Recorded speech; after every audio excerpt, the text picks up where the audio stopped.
Menglanjutkan bocoran spoiler sebelumnya. Setelah Pangan memunculkan energi mana yang langsung melonjak dari dalam tubuhnya, membentuk kemampuan tubuh kuat Jin Luo yang dimilikinya. Long Xuan pun yang melihat kemampuan tubuh Jin Luo yang dimunculkan Panghan, hanya bisa secara fokus perlahan mengamatinya, sebelum kemudian melesatkan pedang kristal di tangannya ke arah Panghan. Saat itu pun segera memunculkan energi dingin yang segera melonjak di udara, menghasilkan sekumpulan kristal salju yang segera membentuk retakan di panggung arena, menyebabkan Panghan pun yang melihatnya, hanya bisa merasakan bahwa mana yang melindunginya perlahan mulai diselimuti pancaran dingin, yang membekukan sekujur tubuhnya. Tetapi demikian ia pun tak menunjukkan kepanikannya sedikit pun, malah sebaliknya ia tiba-tiba menggerakkan tubuhnya, meningkatkan kecepatan dari mananya yang segera menghasilkan gelombang panas. Dengan itu pun pada akhirnya, menghilangkan pancaran energi dingin dari kemampuan pedang kristal Long Xuan yang sebelumnya mencoba menginvasi tubuhnya. Namun melihat Panghan berhasil menghalau kemampuan pancaran energi dingin dari pedang kristalnya, Long Xuan pun tak mengendurkan sedikit pun serangan pedang panjangnya itu. Dengan segera ia melesatkannya lagi secara cepat ke arah Panghan. Saat itu pun tanpa diduga, tiba-tiba membentuk roh naga di atas pedang yang segera memuntahkan sekumpulan kristal es yang menghujani Panghan. Dengan itu pun menyebabkan aliran mana panas yang menyelimutinya pada akhirnya dihancurkan dengan ledakan yang sangat dahsyat. Sebelum kemudian roh naga pun terus memuntahkan sekumpulan kristal es dari mulutnya, yang secara mengejutkan tiba-tiba membentuk sebuah kastil dinding es di TKP Panghan. Dengan itu pun pada akhirnya menjebaknya di dalamnya. Pasca Panghan terjebak di dalam kastil esnya, Long Xuan pun yang saat ini sudah berdiri di luar lingkaran kastil es, tiba-tiba menuju pedang kristalnya ke arah kastil es. Saat pedang itu pun tanpa basa-basi segera meluncur ke dinding es, untuk kemudian tiba-tiba nongol di sisi Panghan, memunculkan kemampuan gemuruh Dewa Hujan Es, yang tanpa ampun segera membombardir Panghan, sampai bahkan menyentuh mananya dengan pancaran ledakan, sehingga membuat Panghan pun terguncang untuk sementara waktu. Di balik dinding kastil es yang menjebaknya semakin menjadi tebal. Terjebak di dalam dinding kastil es, Panghan pun mencoba untuk mengamati isi di dalamnya, dengan merasakan kekuatan besar dari gemuruh Dewa Hujan Es yang terus menghantamnya. Tetapi untungnya dengan tubuh Jin Luo yang dimilikinya, ia pun tampak tak terlalu takut akan hal itu, sebab kemampuan tubuh Jin Luo-nya ini dapat mengkonter pembekuan yang akan dialaminya di dalam kastil es. Namun ketika Panghan masih mengamati isi di dalam kastil es, suara Long Xuan pun tiba-tiba terdengar dari luar, dengan memberitahukan pada Panghan mengenai selama dirinya terjebak di dalam kastil es, itu akan terus-menerus mengkonsumsi mananya, yang jika selama ia memiliki sebuah senjata sihir terkuat, ia kemungkinan akan dapat terbebas dari dalamnya. Tetapi jika tidak, ia kemungkinan akan terus terjebak di dalamnya tanpa bisa keluar sedikit pun, sampai bahkan menyebabkan energi di dalam tubuhnya pada akhirnya melemah.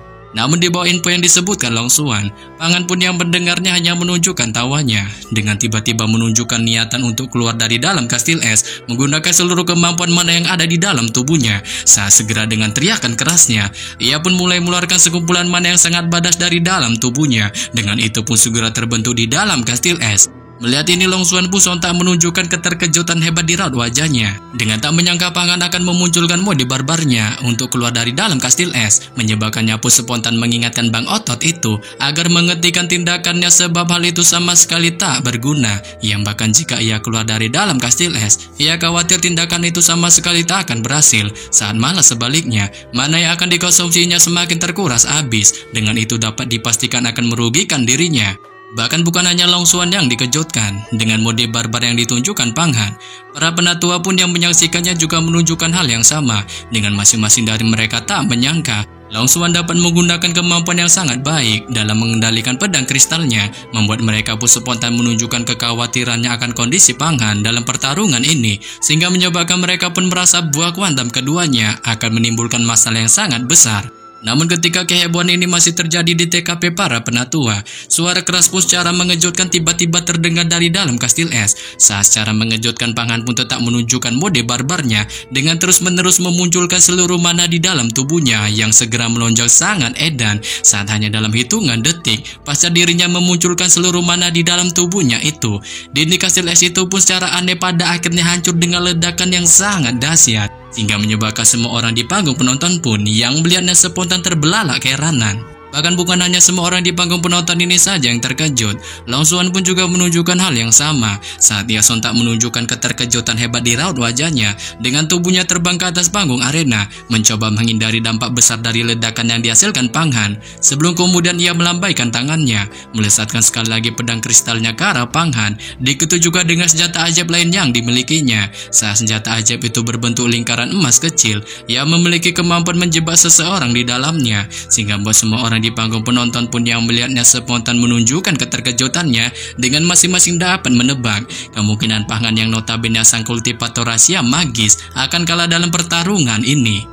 Tapi tanpa diduga, ketika kepesimisan akan kekalahan Pang Han masih dirasakan semua orang di panggung penonton, secara mengejutkan situasi di panggung arena pertarungan pun tiba-tiba berubah. Dengan pada saat ini tubuh Pang Han pun sekali lagi muncul di balik lonjakan aliran mana yang sangat kuat. Saat aliran mana itu pun kemudian bersatu, membentuk dua telapak tangan raksasa yang masing-masing dari keduanya diarahkannya untuk meraih pedang kristal Long Suan dan senjata ajaib lingkaran emasnya, sehingga buat kedua senjata ajaib itu pun secara santuy diambil olehnya. Sebelum kemudian setelah mengamankan kedua senjata ajaib Long Suan itu, mana di dalam tubuhnya pun tiba-tiba melonjak di sekitar tubuhnya, membentuk sekumpulan jaring yang sangat besar. Dengan itu pun segera dilesatkannya ke arah Long Suan, sehingga buat wanita bertanduk itu pun secara membagongkan terjebak di dalamnya. Ia menyebabkannya pun pada akhirnya spontan mengungkapkan kesurenannya dalam pertarungan ini. Saat hal ini pun lantas membuat Pang Han yang mendengarnya segera menghentikan serangannya pada Long Suan, mengembalikan dua senjata ajaibnya, sebelum kemudian segera melontarkan pujiannya pada wanita bertanduk itu yang memiliki kemampuan terbilang sangat hebat. Tetapi kali ini ia pun merasa dirinya yang masih terkuat dalam kompetisi ini, sehingga membuatnya pun akan menggeser Long Suan dari peringkat pertama daftar Sanhe dan mendapatkan sebuah hadiah hebat yang telah dijanjikan sekte. Setelah berakhirnya pertarungan antar keduanya, Long Suan pun kemudian mengambil kedua senjata ajaibnya, berjalan keluar meninggalkan panggung arena. Di balik sedikit penyesalan yang terpancar di raut wajahnya, menyebabkan Pang Han pun yang melihatnya spontan menunjukkan kegirangan di balik senyumnya dengan tak menyangka dirinya dapat mengalahkan sang peringkat pertama daftar Sanhe itu. Salah seorang penatua pun kemudian mengumumkan kemenangan Pang Han dalam kompetisi ini, sekaligus menempatkan namanya di peringkat pertama daftar Sanhe, menggeser Long Suan yang kali ini secara otomatis turun ke peringkat kedua, dengan juga mendepak keluar Yuan Jiangkong dan Nantian dari peringkat daftar Sanhe. Sebelum kemudian si penatua itu pun melambaikan tangannya, memunculkan dua buah hadiah yang sebelumnya dijanjikan sekte untuk siapapun pemenang dalam kompetisi daftar Sanhe, berupa pelin yang Wan Saudan serta cermin api cahaya emas. Dengan pelin yang itu memiliki efek khasiat meningkatkan kekuatan di dalam tubuh seorang praktisi, memungkinkan kemampuannya akan meningkat sangat pesat. Saat si penatua itu pun segera melesatkan kedua hadiah itu ke arah Pang Han, menyebabkan Pang Han pun segera meraihnya untuk mulai perlahan mengamatinya. Menemukan pil itu memiliki corak bentuk yang sangat indah, sehingga membuatnya pun merasa pil itu akan dapat meningkatkan kemampuan di dalam jati dirinya dan juga meningkatkan ketangguhan tubuh emas Jin Luo-nya. Sementara cermin api cahaya emas memiliki bentuk heksagonal dengan corak nyala api merah di atasnya diselimuti garis-garis cahaya yang tampak seperti bunga teratai, sehingga buat Pang Han pun yang melihatnya merasa cermin api itu benar-benar merupakan sebuah senjata sihir murni. Si penatua itu pun kemudian menjelaskan pada Pang Han mengenai kegunaan cermin api cahaya emas itu yang dapat memancarkan api emas dengan ditujukannya untuk memurnikan iblis, dan api murninya bisa digunakan untuk memadatkan tulang belulang seorang praktisi, sehingga hal itu pun bisa membuat Pang Han dapat meningkatkan atau bahkan mengubah akar-akar di dalam tulangnya, yang selama ia dapat melakukan hal itu dan pergi ke kuil surga untuk melaporkannya. Para penatua akan menilai kelahirannya dan mempromosikannya sebagai seorang murid sejati yang akan diberi basecamp tempat kekuasaan sendiri, dengan juga mengajarinya salah satu dari 8 kekuatan gaib sekte Yuhua, yaitu kemampuan sihir pintu. Mendengar ini, Pang Han pun spontan menunjukkan kegirangannya dengan tak menyangka dirinya akan dapat memiliki kesempatan dipromosikan menjadi seorang murid sejati yang merupakan salah satu tujuan yang diidam-idamkannya di sekte Yuhua. Membuatnya pun merasa kekuatan di dalam tubuhnya akan terus meningkat lebih lanjut. Memikirkan hal ini, Pang Han pun bergegas meninggalkan panggung arena untuk perlahan mendarat di TKP senior Jialan, sebelum kemudian ia tiba-tiba mengeluarkan pelin yang Wan Saudan yang dimilikinya dengan tanpa diduga menyerahkannya kepada senior Jialan, sembari mengingatkannya untuk memberikan pil itu kepada Long Suan agar dirinya dapat menembus rahasia magis, memungkinkan dirinya akan dipromosikan menjadi murid sejati, sehingga membuatnya pun akan memiliki seorang murid yang memiliki gelar seorang murid sejati. Sontak saja melihat tindakan yang dilakukan Panghan, senior Jialan pun spontan menunjukkan keterkejutan hebat di raut wajahnya. Bahkan bukan hanya senior Jialan yang terkejut akibat tindakan yang dilakukan Panghan itu, para tetua dan beberapa murid lainnya pun juga menunjukkan hal yang sama. Dengan sebagian dari mereka tak menyangka Panghan memberikan hadiah yang sangat berharga pemberian dari sekte itu kepada senior Jialan, sehingga membuat masing-masing dari mereka pun mulai memandang Panghan dengan tatapan anehnya. Senior Jialan pun kemudian menanyakan pada Panghan mengenai dirinya yang mengapa memberikan pil yang ini pada Long Xuan, mengingat pil itu sangat berguna untuknya. Tetapi di sini Panghan pun secara santuy bilang bahwa ia sama sekali tak membutuhkan pil itu, sebab ia hanya ingin mengandalkan kemampuan di dalam jati dirinya tanpa bantuan benda lain dalam misinya melawan Huatian dalam waktu 10 tahun lagi. Mendengar ini, senior Jialan pun mau tak mau hanya bisa mengikuti kemauan Panghan itu. Dengan segera ia mengambil pil yin yang dan cermin api pemberiannya, sembari juga menanggupkan kedua tangannya dan mengingatkannya untuk datang ke puncak Jialannya, bertujuan mempelajari berbagai macam kekuatan magis. Saat itu ditujukannya sebagai bentuk rasa terima kasihnya. Menyebabkan Panghan pun segera menganggukkan kepalanya, mengiyakan ajakan dari senior Jialan itu. Tetapi sebelum mengunjungi puncak Jialannya, Panghan juga berpesan kepada senior Jialan bahwa ia akan mengikuti para penatua terlebih dahulu untuk memasuki kuil surga.